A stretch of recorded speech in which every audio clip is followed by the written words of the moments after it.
Xấp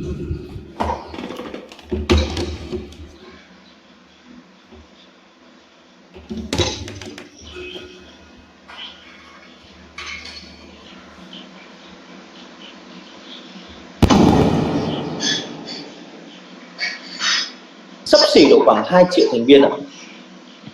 Nhưng nó mang lại một nguồn tiền khổng lồ cho Vietcombank, hàng nghìn tỷ ạ. Mình dung ạ. Vậy mà bây giờ thành viên của Cloud One ạ, thành viên Cloud One ạ, Cloud One hiện nay chúng ta đã có 5,5 triệu thành viên. Và con số này còn tăng lên một cách chóng mặt, lên 10 triệu ạ, lên 20 triệu ạ, và đến hàng trăm triệu ạ. Nó chỉ là thời gian ngắn thôi mọi người nhé. Đúng không ạ? Vậy thì có phải rằng cái lợi nhuận đến từ thẻ Visa, mỗi người sử dụng một tháng một vài lần thôi, mỗi lần công ty chỉ lấy một vài nghìn tiền Việt, tiền phí thôi ạ, nhân với con số hàng chục người, hàng trăm triệu người đó, thì nó là một con số nguồn thu nhập khổng lồ mà tất cả những ngân hàng lớn nhất thế giới họ phải mơ ước có cái điều này. Mình dung không ạ? Thì đây chính là một dòng tiền rất lớn nữa đến từ công ty Cloud One. Và cuối cùng ạ, dòng tiền cuối cùng mới là dòng tiền mà tất cả các anh chị chúng ta nhìn vào và tưởng rằng đó là tất cả của Cloud One ạ. Đó là dòng tiền nạp thẻ. Nạp thẻ là gì ạ? Nạp thẻ chơi game đúng không ạ? Nạp thẻ làm gì ạ? Nạp thẻ, nạp tiền để chơi casino ạ. Nạp thẻ để mua xổ số ạ, đúng không ạ? Và để mua education. Một hình dung ạ. Thì riêng thị trường game thôi ạ, đây là thị trường 150 tỷ USD trên một năm, đánh giá toàn cầu hệ sinh thái của game ạ. Casino và xổ số 294 tỷ USD trên một năm. Và cuối cùng education tôi không liệt kê nữa. Thì chỉ riêng nhìn vào 4 cái dòng tiền này thôi ạ, thì chúng ta đã thấy được rằng là công ty Cloud là một công ty có một cái tiềm năng khổng lồ về cái dòng lợi nhuận, đúng không ạ? Và chỉ riêng một dòng tiền thôi thì đã lớn hơn gấp 6 lần Grab rồi, còn tất cả những dòng tiền còn lại thì đương nhiên lớn hơn Grab rất nhiều lần. Vậy thì chúng ta cùng so sánh Grab và Uber, đúng không ạ? Grab và Uber, Grab, Uber, đúng không ạ? Cùng so sánh với Cloud One. Vậy thì nếu như Grab và Uber và Cloud One cùng phát triển một giai đoạn như nhau, cùng một lộ trình như nhau và khoảng thời gian như nhau, chúng ta so sánh với tiềm năng, đúng không ạ? Bởi vì Grab và Uber họ đi trước hàng 8 năm rồi ạ. Cloud One mới bắt đầu từ đầu năm 2019 ạ, đến bây giờ mới được 1 năm 5 tháng. Vậy thì nếu như hai công ty này cùng phát triển như nhau thì sao? Cùng lên sàn như nhau thì sao? Thì có phải rằng cái giá trị của Cloud One nó phải lớn hơn tối thiểu so với giá trị của Grab 5-6 lần đó mọi người. Một hình dung không ạ? Chỉ với một dòng tiền thôi mọi người nhé, chỉ với một dòng tiền thôi đấy ạ. Tùng lấy con rất nhỏ thôi ạ, là 6 lần. Ok, tiếp tục ạ. Vậy thì Grab ạ, hiện nay ạ đã IPO ạ. Những anh chị mà không biết thuật ngữ về IPO thì Tùng sẽ dùng tiếng Việt, nó là đã lên sàn ạ. Đã lên sàn. Và hiện nay cổ phiếu của Grab đang là 34 đô la Mỹ trên một cổ phiếu. Trong khi đó Cloud One ạ chưa lên sàn.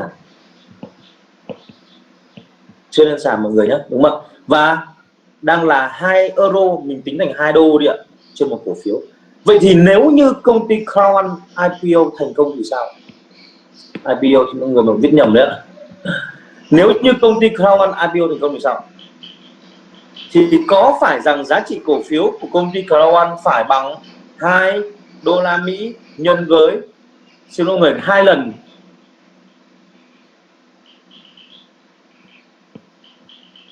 thì giá trị cổ phiếu của công ty Cloud One phải bằng 34 đô la Mỹ nhân với 6 lần của mọi người. Người hình dung không ạ? Và bằng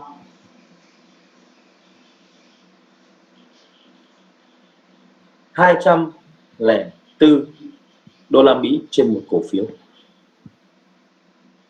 204 đô la Mỹ trên một cổ phiếu so với 2 đô la Mỹ thời điểm hiện tại bây giờ thì có phải rằng nó tăng lên tới 102 lần không ạ? Mình hình dung không ạ? Thì đây chính là một cái điều nó đã từng xảy ra ở thị trường Việt Nam rồi, chúng ta đều biết đến nhưng chúng ta không để ý nó. Ví dụ như năm 2009 thì Facebook bán cổ phiếu chưa IPO, chưa lên sàn tại thị trường Việt Nam là 1,2 đô la Mỹ, nhưng lúc đó mọi người đâu tin vào Facebook thôi ạ. Nó là một thứ ảo, đúng không ạ? Không ai dám mua cả. Nhưng những ai đã chót mua thì bây giờ họ giàu hết rồi. Bởi vì sao ạ? Giá trị cổ phiếu của Facebook bây giờ đang là 236 đô la Mỹ, tăng hơn 200 lần, mình hình dung mà. Thì câu chuyện này đã đang xảy ra ở Việt Nam một lần nữa với cái cổ phiếu của công ty Crown One. Khi nói đến đây thì rất nhiều người họ đã sẵn sàng họ bỏ tiền ra để họ mua gói giáo dục để họ có thể sở hữu cổ phiếu của công ty Crown One. Nhưng họ vẫn sẽ đặt một câu hỏi rất lớn, một câu hỏi mà rất nhiều người họ quan tâm, đó chính là việc là công ty Crown One, cái cổ phiếu của Crown One đấy ạ, liệu có thể IPO thành công được hay không? Thành công được hay không? Tôi sẽ phân tích sâu hơn về phần này ạ. Để một công ty có thể thành công trong việc lên sàn hay không thì người ta xét ra hai yếu tố ạ. Một là CEO là ai ạ? Đây là cái người sẽ dẫn dắt cả công ty này, sẽ đưa ra chiến lược, đúng không ạ? Sẽ đưa ra tất cả những cái lộ trình giúp công ty có thể đạt những cái điều kiện để công ty lên sàn. Vậy thì CEO của công ty chính là Johann Steven Huston. Ok. Và Johann Steven Huston thì là đa triệu phú của Thụy Điển. Nhắc đến Johann Steven Huston thì chúng ta có rất nhiều kênh thông tin để chúng ta có thể kiểm tra về cái xuất xứ, về cái trình độ, về cái thông tin của Johann ạ. Cách thông thường nhất là mọi người có thể vào trong Google, đúng không ạ? Google đây ạ. Mọi người search ạ. Thông tin của Johann ạ. Đúng ở đây ạ. Johann Steven Huston ạ. Tất cả thông tin của Johann đều ra hết, mọi người hình dung ạ. Ra toàn bộ ạ. Ra toàn bộ ạ. Chúng ta có thể tìm kiếm ở wiki chẳng hạn, đúng không ạ? Bấm vào wiki thì tiểu sử của Johann ra hết ạ. Hình dung ạ, ra toàn bộ luôn. Ok. Đó. Thì Tùng có thể tóm tắt lịch sử của ông Johann như sau. Đây là một cái người có thể nói rằng là có đầy đủ tất cả những cái yếu tố đẳng cấp nhất có thể. Có tâm, có đức, có tài. Hình dung không ạ? Thứ nhất ạ, ông Johann hiện nay đang có 3 công ty 1 tỷ đô và cả 3 công ty này đều nó lên sàn mọi người nhé. Trong cái phần clip mà đầu tiên khi mọi người xem á, thì có nói rất rõ là ông Johann, ông có bài phát biểu là tôi đã có ba con kỳ lân. Đây là con kỳ lân thứ tư của tôi và tôi sẽ đưa con kỳ lân thứ tư lên sàn. Đây chính là Crown One ạ. Thứ hai ạ, bản thân ông Johann này là cố vấn cấp cao của Thụy Điển về việc giúp các doanh nghiệp được lên sàn. Tôi nghĩ rằng cái việc 3 công ty trước đây của Johann lên sàn nó không phải là cái việc Johann có thể nhờ vào người khác cả, mà chính bản thân ông này là cái người có đầy đủ kiến thức và đang hỗ trợ rất nhiều những doanh nghiệp khác nhau tại Thụy Điển để được lên sàn. Chỉ với hai yếu tố này thôi là Tùng đã cảm thấy rất là yên tâm về công ty Crown One rồi, đúng không ạ? Tuy nhiên với còn yếu tố thứ ba dành cho những người khó tính đó là gì ạ? Họ tìm hiểu xem cái công ty Crown One này có thực sự thuộc cái lĩnh vực mà ông Johann này ông ý thực sự giỏi hay không, hay nó là một cái lĩnh vực tay ngang của Johann. Thì chúng ta cùng quay trở lại với 3 công ty trước đây của Johann, đó chính là Icon Media Lab,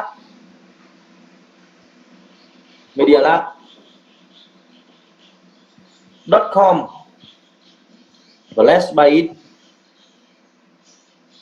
Đây là 3 công ty của Johann, và trong đó có 2 công ty là công ty lớn nhất châu Âu. Mọi người nhớ từ lớn nhất châu Âu nhé. Việt Nam chưa có bất kỳ một doanh nghiệp nào lớn đến tầm Đông Nam Á đâu ạ. Mà đây là 2 công ty lớn nhất châu Âu những năm 2000 và về Internet. Vậy thì Crown One cũng chính là công ty đang hoạt động về lĩnh vực Internet, đúng không mọi người? Vậy thì qua 3 yếu tố này thôi ạ, ngoài ra còn nhiều yếu tố lắm. Nào là đây là cái người rung chuông phố buôn, là cái người mà 3 lần tham dự cái hội nghị thượng đỉnh về kinh tế cấp thủ tướng của châu Âu, là cái người diễn giả rất là nổi tiếng. xuất bản ra những cuốn sách rất là đặc biệt, ví dụ như vậy, rất nhiều thông tin xoay quanh Johan. Thì tất cả những thông tin này nó quy về là gì ạ? Bản thân CEO của công ty Crown One dùng một từ đó là đẳng cấp, đủ sức, đủ tài năng, đủ lộ trình, đủ kế hoạch, đủ kinh nghiệm để đưa Crown One lên sàn. Ok. Yếu tố thứ hai ạ, đó chính là yếu tố bản thân Crown One. Bản thân Crown One có đủ tiềm lực, chỉ số phát triển để lên sàn hay không, đúng không ạ? Thứ nhất thì Tùng xin phép được nói về hệ sinh thái.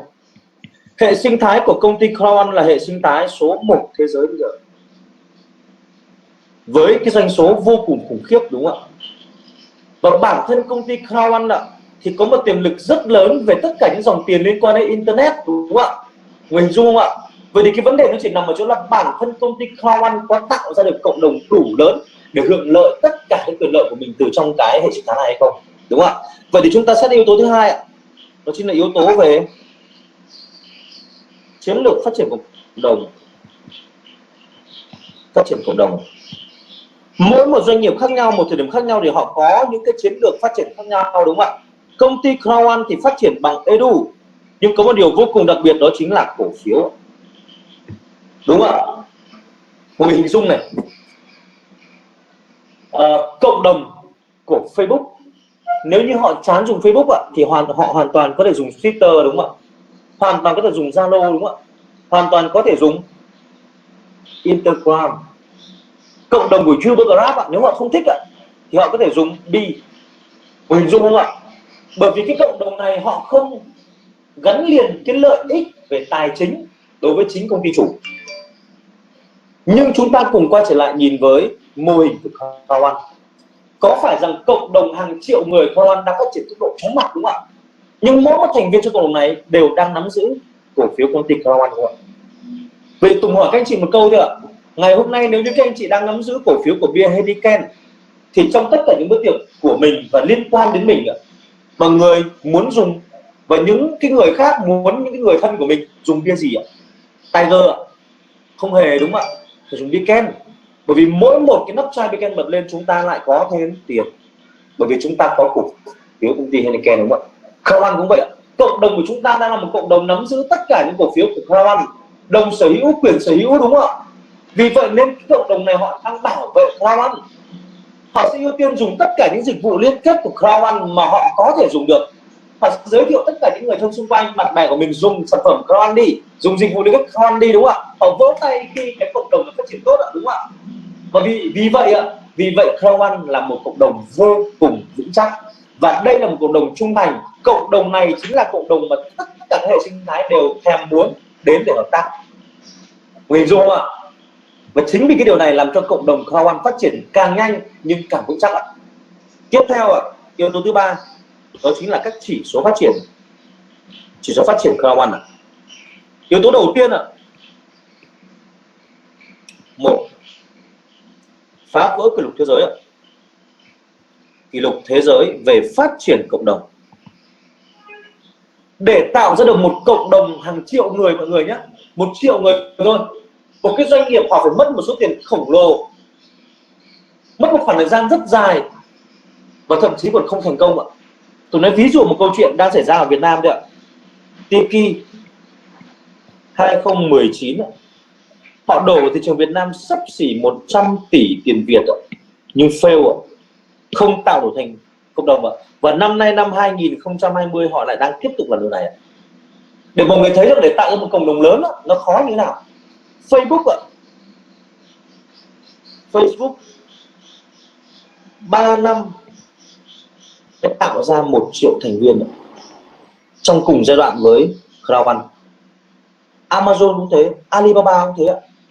Nhưng công ty Crown One thì sao ạ? 1 năm 3 triệu thành viên, 1 năm 5 tháng 5,5 triệu thành viên. Mọi người hình dung không ạ? Một tốc độ phát triển chóng mặt tự cổ chí kim, chưa có bất kỳ một doanh nghiệp làm được điều này. Và cái điều này tương ứng với việc gì ạ? Với cái việc là khi tốc độ phát triển cộng đồng càng lớn thì lợi nhuận công ty càng nhiều, giá trị cổ phiếu càng tăng vậy càng có nhiều người họ lại muốn sở hữu cổ phiếu công ty Crown ạ, lại càng có nhiều người lại muốn được kinh doanh Crown hơn ạ, vậy thì cộng đồng họ lại càng lớn hơn, hình dung ạ, nó trở thành một cái vòng quay tịnh tiến ạ, và như vậy Crown càng ngày càng mạnh, hình dung không ạ? Đây là yếu tố đầu tiên ạ. Yếu tố thứ hai ạ là các chỉ số phát triển khác ạ. Thì Tùng xin phép được lấy một cái trang đánh giá thứ ba uy tín nhất toàn cầu bây giờ là Business Forum, forum.org. Đây là trang đánh giá uy tín nhất toàn cầu về những công ty nằm trong ngành networking và MLM, được không ạ? Mọi người nhìn ạ. Đây là trang Business Forum.org, một trang đánh giá quốc tế. Đây là trang đánh giá dành cho 100 công ty hàng đầu thế giới về ngành networking và MLM. Top 100 mọi người nhé. Còn cái top mà 101 đổ đi là cái trang này họ không buồn đánh giá đâu ạ. Vậy thì trong 100 công ty này sẽ được họ đánh giá toàn bộ trên cái trang này bởi các chỉ số khác nhau. Thì chúng ta sẽ cùng đến với cái phần Momentum Rank, tức là chỉ số đà tăng trưởng ạ. Mọi nhìn các bạn, Momentum Rank ạ, bấm vào đây.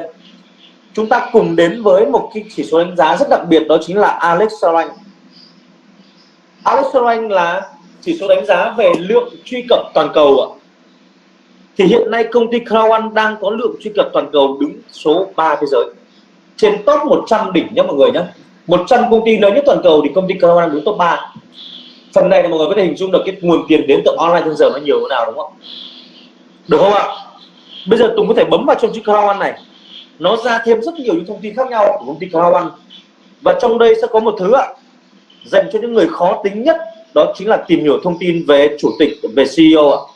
Trong đây họ đã liệt kê ra một cái bài viết là CEO Crown CEO is Johan Stephen Hodgson of Fear Short Review. Có nghĩa là gì ạ? Có nghĩa là một bài đánh giá ngắn và công bằng với ông Johan, CEO công ty Crown. Rất nhiều người họ bây giờ họ mất niềm tin vào cả Google mọi người. Họ bảo Google Wiki là sửa được. Ok, vào đây mà tìm này, bấm vào Read More thì mọi người sẽ thấy được tất cả thông tin về Johan ạ. Nó đầy đủ hết như vừa rồi Tùng đã trình bày. Ok không ạ? Tiếp tục ạ, chúng ta lại quay trở lại với phần đánh giá. Chúng ta lại tiếp tục đến với phần Momentum Rank ạ. Chúng ta vào một cái phần mà rất nhiều những cái người đầu tư họ thích nhìn vào cái chỉ số này, đó chính là phần chỉ số từ dưới cùng lên thứ ba, Company Revenue Growth Rank. Có nghĩa là gì ạ? Có nghĩa là chỉ số phát triển doanh thu của công ty, đúng không ạ? Bấm vào đây. Công ty Crown đang là công ty có tốc độ phát triển doanh thu đứng thứ 3 thế giới, 2.500% ạ. Mình dung không ạ? 2.500%, chỉ thua mỗi Boomerang và Vivo thôi ạ. Đứng trên rất nhiều doanh nghiệp ạ. Ok, bấm vào Crown.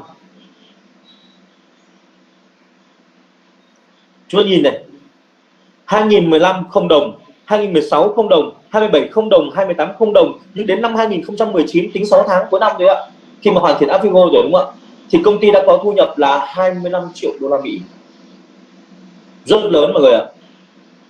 Ngoài ra chúng ta có thể kéo xuống để thấy được rất nhiều những cái chỉ số ạ. Momentum Rank nó là cái chỉ số đánh giá từ những cái mạng xã hội của thế giới ạ. Thì tổng hợp lại công ty Crown đang đứng số 9 ạ, toàn cầu ạ. YouTube ạ, về lượng view ạ, chỉ số view ạ, 9, đứng thứ 9 toàn cầu. Facebook ạ, đứng thứ 6 ạ. Twitter đứng thứ 82 ạ, đúng ạ. Về traffic đứng thứ 11, Alexa Rank thứ 3. Mình dung ạ. Thì công ty Crown hiện nay đang là công ty nắm giữ rất nhiều những cái vị trí cao trên bảng xếp hạng toàn cầu, đúng không ạ? Top 3 về truy cập toàn cầu mọi người nhé. Top 3 về doanh số, phát triển doanh số toàn cầu, đúng không ạ? Và top 9 về lượng đánh giá trên các kênh mạng, trên các mạng xã hội. Ok không ạ? Thì tất cả những yếu tố này ạ, chúng ta có thể thấy được rằng Crown là một công ty có một tiềm năng quá lớn, đúng không ạ? Và có đầy đủ điều kiện để IPO. Vậy thì tổng hợp lại ạ, CEO đẳng cấp, đúng không ạ, cộng với bản thân công ty đủ tiềm năng, đủ năng lực lên sàn, thì cái khả năng lên sàn công ty Crown là quá cao, đúng không? Tùng không dùng từ 100% ạ. Ok bởi vì không gì là 100% hết. Trong xã hội chưa có bất kỳ một cái gì là 100% hết, không bao giờ có cái gì là tuyệt đối hết. Nhưng chúng ta có thể qua bài phân tích nhanh này có thể thấy được cái khả năng công ty Crown One lên sàn là rất cao. Và dù có lên sàn đấy ạ, có thể là ngắn, có thể là dài theo lộ trình của công ty, nhưng khi sở hữu cái cổ phiếu công ty Crown One thì chúng ta đã có quyền lợi là gì ạ? Một hình dung đi ạ. Crown One là khi sở hữu cổ phiếu ạ, việc đầu tiên ạ, chưa cần biết công ty lên sàn như thế nào đúng không ạ? Cứ 3 tháng thì chúng ta có một lần cổ tức ạ. 3 tháng một lần chia cổ tức ạ. Và cuối cùng là IPO ạ, để hưởng phần chênh lệch ạ. Người hình dung không ạ? Và chính vì cái điều này này mà rất nhiều người họ sẵn sàng lựa chọn công ty Crown One, chính là nơi để họ tham gia, họ sở hữu gói giáo dục và họ sở hữu thêm cổ phiếu của công ty Crown One. Và chính vì điều này làm cho cộng đồng Crown One lớn vô cùng. Người hình dung không ạ? Đó. Và bây giờ trước khi kết thúc cái phần trình bày của Tùng thì Tùng xin phép được nói với mọi người một cái thông tin hết sức tuyệt vời ạ. Hiện nay công ty Crown One đang có tất cả là 4 gói đúng không mọi người? Gói 99 euro ạ, gói 299 euro ạ, gói 799 euro ạ, và gói 2499 euro. Người giàu nhất cũng chỉ mua được một gói kịch kim là 65 triệu tiền Việt ạ. Người nghèo nhất cũng chỉ mua được một gói là 2,6 triệu tiền Việt ạ. Nhưng hiện nay công ty đang có nhân 3 tài khoản. Có nghĩa là sao ạ? Có nghĩa là trước đây Tùng hay rất nhiều anh chị phải bỏ ra 65 triệu ạ, để mua được một gói Titan là 2499 euro, gói giáo dục được hưởng 91 triệu tiền cổ phiếu ạ. Thì giờ đây các anh chị chỉ phải mua cái gói này với mức giá là 15,6 triệu. Người hình dung không ạ? 15,6 triệu thôi ạ, 599 euro. Thì đây chính là một cái thời điểm vô cùng quan trọng và đặc biệt để mọi người chúng ta có thể gia tăng tài sản, đó chính là cổ phiếu với công ty Crown One. Với một mức giá mọi người bỏ ra chỉ bằng 1/3, thậm chí không bằng 1/3 mức giá trước đây mà rất nhiều anh chị em trong Crown One phải sở hữu được cái gói giáo dục và chia cổ phiếu của công ty Crown One. Và vì vậy đây chính là cái thời điểm mà chúng ta sẽ phải tận dụng tối đa để có thể sở hữu tối đa cái quyền lợi của mình với công ty Crown One trên là cổ phiếu, và giúp cho thật nhiều người chúng ta có thêm cổ phiếu công ty Crown One. Và hết hạn vào lúc 23 giờ 00 phút ngày 05 tháng 06 năm 2020. Còn vài ngày thôi mọi người nhé, chúng ta hãy cùng nhau tận dụng ạ. Và sau đây Tùng sẽ phép được kết thúc cái phần trình bày của mình, hơi dài đúng mọi người, như vậy là mất 37 phút đấy ạ, cùng ký từ lúc 9 giờ. Ok, nhưng mà dù sao thì cái phần 37 phút của Tùng thì cũng đã có một cái nhìn tổng quan về cái mô hình tính tiềm năng và giá trị cổ phiếu công ty Crown One. Thì hy vọng mọi người sẽ có những cái giờ phút gọi là thực sự ý nghĩa và có thêm được những cái nhìn đặc biệt với những người mới sâu hơn, tổng quan hơn về cơ hội kinh doanh Crown One. Và sau đây Tùng xin phép được nhường lại cái phần trình bày tiếp theo cho anh Hoàng Quang Huy, để anh Huy có thể cho mọi người thấy được rằng nếu như chúng ta sở hữu cổ phiếu công ty Crown One mà còn kinh doanh với công ty Crown One nữa thì chúng ta sẽ có được những cái giá trị gì, cái nguồn tiền thụ động thực sự của công ty đến từ đâu, và tại vì sao rất nhiều những con người từ những vị trí khác nhau trong xã hội, những chức danh khác nhau, những ngành nghề khác nhau, họ đã đang đổ về Crown One để họ tìm kiếm cái dòng tiền này. Và dòng tiền này có thật hay không, mọi người trong Crown One họ đã hưởng như thế nào rồi, được chia tiền ra làm sao, thì sau đây chúng ta sẽ cùng nhau đến với cái phần trình bày của Hoàng Quang Huy ạ. Một lần nữa là thay mặt cho tất cả anh chị em cảm ơn Vương Tùng Anh đã giúp cho tất cả mọi người hiểu được về Crown One, và thông qua cái góc nhìn và những kinh nghiệm của Vương Tùng Anh thì chúng ta thấy sao công ty kiếm rất là nhiều tiền thông qua nhiều lĩnh vực khi mà họ tạo ra cộng đồng. Và nhắc lại một lần nữa là gì ạ? Khi mà chúng ta tạo ra cộng đồng, hoặc là ai đó mà tạo ra được cộng đồng lớn nhất, đúng không ạ, nhiều nhất, thì người đó là người giàu nhất trên toàn thế giới. Và chứng minh đó là gì ạ? Mark Zuckerberg đang đứng top 3 trên toàn thế giới và đang sở hữu là cộng đồng lên tới 2,6 tỷ người. Ông chủ của Amazon, đúng không ạ, cũng đang là người giàu nhất, đúng không ạ, top giàu nhất của những người trên toàn thế giới, và đang có một cái trang mạng, đó là trang thương mại điện tử Amazon. Hay là về Alibaba, đó là Jack Ma, người Trung Quốc. Và những năm gần đây thì chúng ta biết là rằng một cái mạng cộng đồng hay gọi là nền kinh tế chia sẻ, thì Vương Tùng Anh vừa chia sẻ tất cả chúng ta, đó là Uber, Grab. Họ đã biết sử dụng các cái nguồn lực có sẵn trong xã hội, đó là họ liên kết với tất cả những người đang có ô tô, xe máy và liên kết với cộng đồng khi mà tham gia giao thông. Đó là gọi là dạng nền kinh tế chia sẻ. Vậy thì ngày hôm nay chúng ta biết là dạng chúng ta đang được tham gia vào một công ty tốc độ phát triển nhanh nhất trên toàn thế giới, và đến thời điểm này thì họ đã phát triển được hơn 5 triệu thành viên, chính xác là hơn 5,5 triệu thành viên trên toàn thế giới. Cảm ơn Vương Tuấn Anh đã giúp cho tất cả anh chị em chúng ta hiểu được về Croan. Huy tốt nghiệp trường kinh tế khoa tổng hợp ở trong Hồ Chí Minh, và Huy đã làm việc trong Hồ Chí Minh được gần 10 năm, và sau đó thì Huy ra Hà Nội, và đến hiện tại thì cũng được gần 10 năm rồi, và năm nay thì Huy 38 tuổi các chị ạ. Và lĩnh vực chuyên môn của Huy là chuyên về setup và điều hành cho các cái doanh nghiệp liên quan về sự kiện và liên quan về tất cả về quản lý vốn và phân bổ vốn cho các doanh nghiệp. Ở đây có rất nhiều anh chị em cũng là những người mà đã hợp tác với Huy trong suốt thời gian qua, và chính thức thì Huy cũng đã được nghỉ hưu khoảng 4 năm rồi các chị ạ. Nghỉ hưu ở đây không có nghĩa là không làm gì nữa nhé, mà nghỉ hưu đây có nghĩa là dạng Huy không còn phụ thuộc vào tiền, và lúc này Huy đã tạo ra được cho mình các cái dòng thu nhập thụ động thông qua dạng mua cổ phiếu của một vài cái doanh nghiệp lớn, và mình nhận được cái cổ tức. Đầu tiên là dạng Huy mua bất động sản và cho thuê.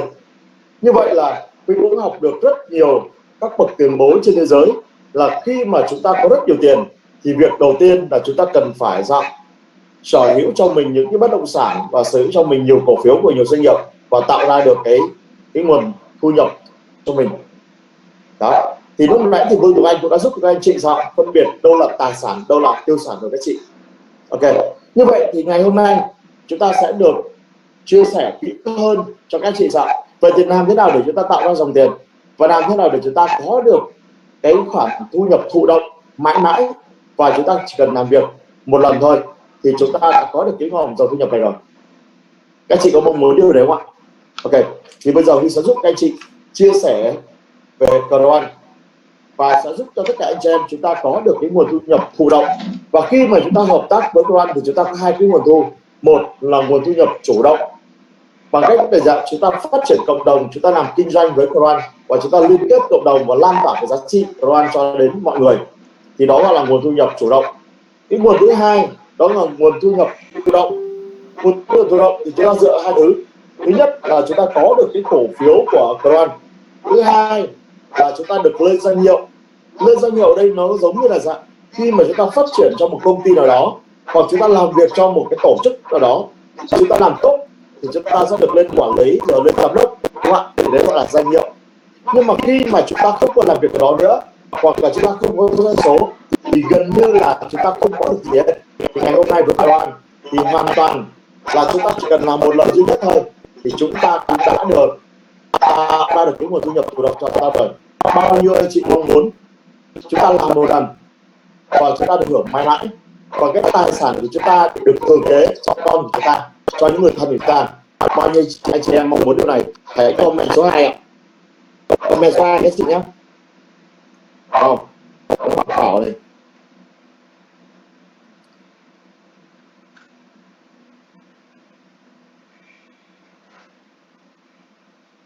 Đó. Có rất nhiều anh chị em nguồn thu nhập luôn. Hai cách để tạo ra nguồn thu nhập. Một là các chị phải có rất nhiều tiền, sau đó các chị đi mua bất động sản cho thuê. Hai là các chị đi tìm kiếm các công ty đang có cổ phiếu trước IPO các chị nhé. Để sao? Để chúng ta có được cổ phiếu và tạo ra dòng tiền. Còn những anh chị em nào mà làm công nhân hoặc là làm công chức nhà nước thì chúng ta cần phải làm 30 năm, thậm chí là 35 năm thì chúng ta mới được có nguồn lương hưu, gọi là pha cọc pha đồng của anh chị ạ. Okay.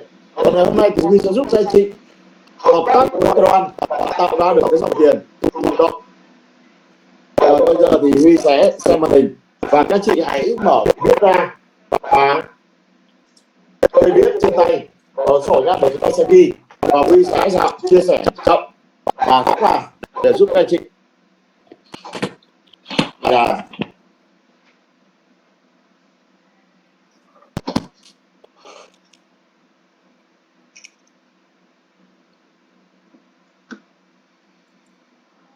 Đây là khổ dễ A4 các chị nhá. Đầu tiên chúng ta sẽ chia sẻ cho khách hàng sao. Bước đầu tiên là chúng ta làm quen với họ và chúng ta xây dựng thiện cảm với họ rồi, thì lúc này chúng ta sẽ vẽ một cái vòng tròn. Đó. Và chúng ta nói rằng ai là người sử dụng cộng đồng, người đó sẽ là người giàu nhất trên thế giới. Chúng ta sẽ đưa những cái minh chứng. Một, đó là Facebook. Đúng không ạ? Và họ đang sở hữu là 2,6 tỷ người tham gia vào trong cộng đồng này, 2,6 tỷ người, và giá cổ phiếu đang là 230 đô trên một cổ phiếu. Thứ hai, đó là dạng Uber Grab, thì họ đã xây dựng cộng đồng và giá cổ phiếu của Uber đang là 35 đô trên một cổ phiếu. Và bây giờ thì em sẽ chia sẻ các chị cái cách mà họ tạo ra cộng đồng tiếp theo, đó là dạng Crowd.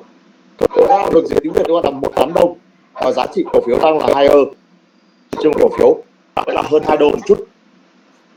Như vậy là chúng ta cũng vừa được nghe anh Vương Tùng Anh chia sẻ rồi đúng không ạ? Mỗi một thời kỳ cái cách mà họ tạo ra cộng đồng khác nhau. Facebook tạo ra cộng đồng bằng chat chít, Uber Grab tạo ra cộng đồng bằng sự liên kết xe hơi với người tham gia giao thông. Crowd được dựa trên nền giáo dục và chia sẻ các gói giáo dục và được hưởng thêm cổ phiếu. Như vậy họ đã tạo ra được con đường đi riêng và tốc độ phát triển nhanh nhất trên thế giới. Và chúng ta cũng vừa xem đó là gì ạ? Trên cái trang Visit Forum, đó là chứng minh Crown đang là một trong những công ty phát triển nhanh nhất trên mọi thời đại rồi, đúng không ạ? Và năm 2019 họ đã tạo ra doanh thu là 25 triệu đô. Như vậy Crown.com được thành lập và điều hành đó là ông John Han, người CEO đó là John Han. Ok nào? Và mục tiêu của công ty tạo ra 10 triệu thành viên. 10 triệu thành viên vào năm 2020, và đến thời điểm này công ty đã tạo ra được con số là bao nhiêu các chị biết không? Họ đã tạo ra được hơn 5 triệu thành viên trên khắp thế giới. Và Crown đã phát triển ở Việt Nam được 5 tháng rồi, hơn 5 tháng các chị nhé. Và lúc này khi họ tạo ra cộng đồng thì họ liên kết với một cái thị trường, đó là thị trường game. Đây là các cái doanh nghiệp họ sản xuất và họ liên kết với cộng đồng. Như vậy là các doanh nghiệp họ sẽ xếp hàng để họ liên kết với Crown. Thì đó là dạng thị trường game, rồi là dạng online trên giờ, rồi là quảng cáo, bán các phần mềm cho các doanh nghiệp. Như vậy là gì? Công ty có rất nhiều hệ sinh thái, ví dụ như AppFigo, hay là Meter, hay là Kraka, hay là sổ số, giáo dục. Vậy thì khi mà một cái cộng đồng đủ lớn thì các doanh nghiệp sao? Họ rất là thèm khát để họ muốn được liên kết. Đặt ra câu hỏi này, nếu như các anh chị đang có một cái sản phẩm nào đó, anh chị có muốn liên kết với cộng đồng có hàng triệu người không ạ? Câu trả lời chắc chắn là có rồi các chị. Như vậy khi mà có lợi nhuận thì công ty sẽ chia 50% doanh nghiệp nắm giữ, 50% Crown nắm giữ. Thì đây là lợi nhuận của công ty của Crown.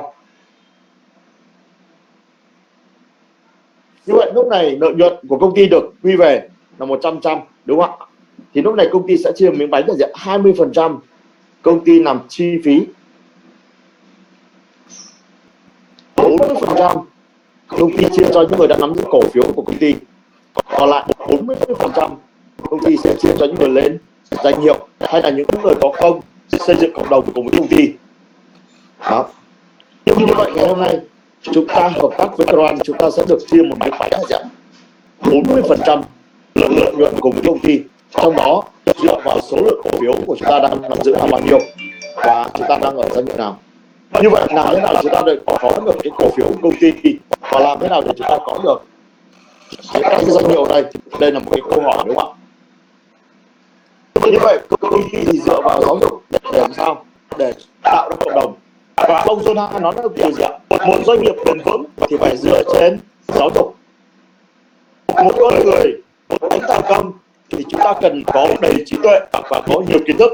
Như vậy ở các cái khoa học đây thì công ty đang trang bị chúng ta rất nhiều các cái gói giáo dục để sao để phù hợp cho mỗi người, và chúng ta được nâng cấp bản thân chúng ta lên.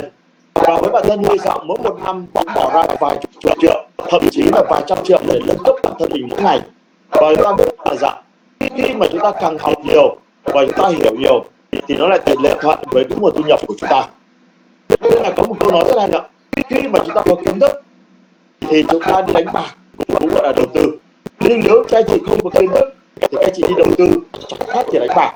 Và có rất nhiều anh chị em cũng là sự hiện giờ, có rất nhiều người họ đi đầu tư bằng cảm xúc, đó là dạ họ chỉ nhìn thấy lợi nhuận và họ lao đầu vào đầu tư, và sau đó thì họ chết thê thảm, họ không biết vì sao họ lại chết. Nhưng với các bạn thì chúng ta được học bài bản, đúng không ạ? Như vậy ở hôm nay thì chúng ta sẽ được nhìn thấy rằng TV đang sang ra là dạ 4 cái gói giáo dục, đó là 999 và 299 799, và gói cao nhất đó là 2.499. Như vậy khi mà chúng ta tham gia một trong 4 gói giáo dục này thì chúng ta có hai cái quyền lợi. Quyền lợi đầu tiên đó là khóa học. Có rất nhiều anh chị em đang biết tiếng Anh thì chúng ta đang vào học rồi, nhưng nhiều người ở Việt Nam chúng ta chưa quan tâm đến bởi chúng ta không biết tiếng Anh. Thì Việt Nam đang ở trong quá trình xây dựng cộng đồng, thì hy vọng công ty sẽ dịch ngữ sớm để cho tất cả anh chị em chúng ta cùng học. Hoặc là trong thời gian sắp tới, trên hệ thống từ Hoàng Huy trở xuống thì Huy sẽ có một cái người em dịch ngữ rất là giỏi về tiếng Anh, thì bạn ấy sẽ dịch ngữ và tất cả các anh chị sẽ học trên Zoom, đúng không ạ? Như vậy là chúng ta cùng nhau trao đổi và cùng nhau học kiến thức với Croan. Còn các chị nào đã giỏi tiếng Anh rồi, chúng ta có thể vào cái ID của mình để học.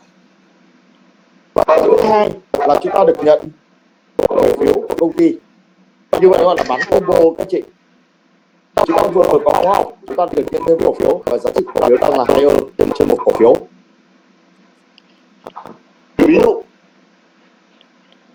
các chị tham gia gói 99 thì công ty sẽ làm tròn 100 và chia cho 2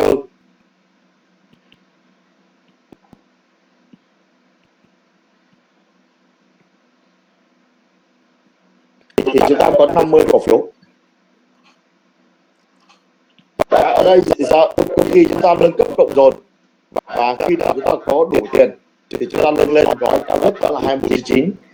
Khi mà chúng ta xảy ra gói giáo dục cao nhất đó là 2499 thì công ty sẽ làm tròn là 3.500 và chia cho 2 chúng ta sẽ có sở hữu 1.750 cổ phiếu.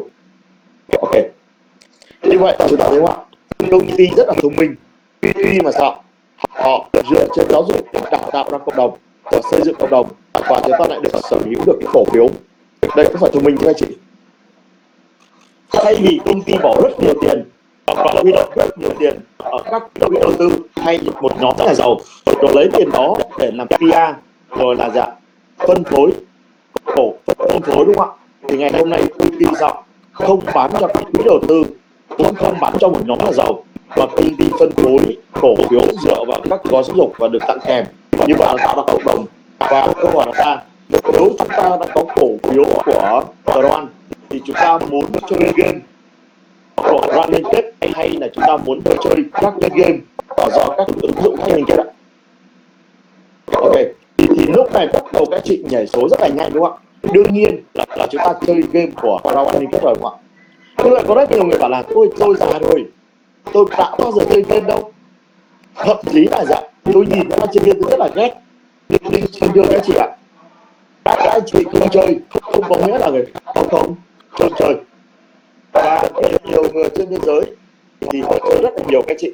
Nên là người ta tổng kết là 50% dân số trên thế giới thì đều chơi game nha, và tham gia thị trường game giải trí.